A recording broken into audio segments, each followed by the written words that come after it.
There are thousands of people who have been displaced as a result of the war in Georgia. Tens of thousands, even hundreds of thousands if you believe reports.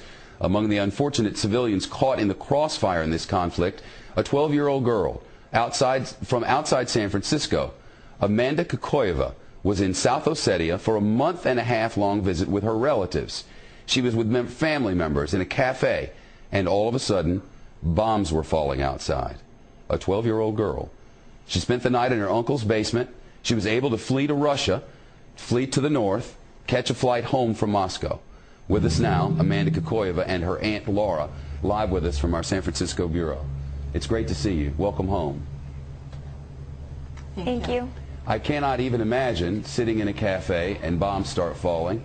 I mean, I've been to wars where that happens, but when you were there wasn't really a war happening. It started when you were there. Describe for us what that was like. It was really scary. I didn't know what was happening. We were just sitting normally, and everybody from outside started running in, and it was just so scary. Where did you go? What did you do? We called my uncle on the restaurant house phone because our cell phones weren't working. And so we called him, and he came to pick us up and drove us to his house. We ended up spending the night in the basement. Were there bombs falling all the while? I didn't see any. But before I say anything else, I just want to say that I was running from Georgian troops bombing our city, not Russian troops. I want to say thank you to the Russian troops that were helping us out. Where is your family now, and how are they?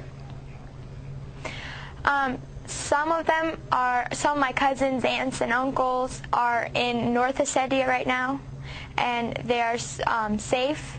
But my grandma and some of my aunts and uncles are still back there, and I don't know. We don't have any contact with them. I don't know if they're alive or anything.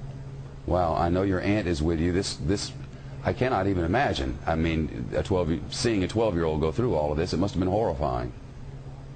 Yeah, it was horrifying for all of us, and main thing I wanted to say on the television, I want you to know to whom to blame on this conflict.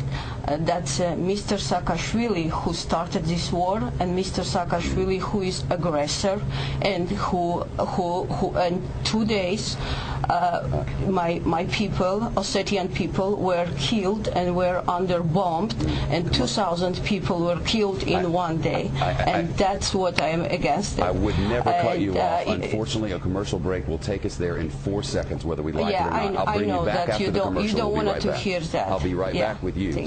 Stay by. Back with us from San Francisco. This program ends in less than a minute, but I want to give you 30 seconds to complete your thought. So go ahead.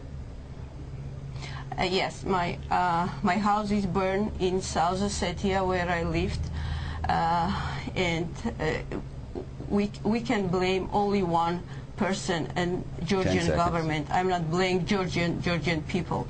I'm blaming Georgian government, and he has to resign. Well, that's certainly what the Russians want. If I had more time, you would get it, but I have but 5 seconds. Thank you both. The young girl's a hero in San Francisco, and understandably, there are gray areas in war.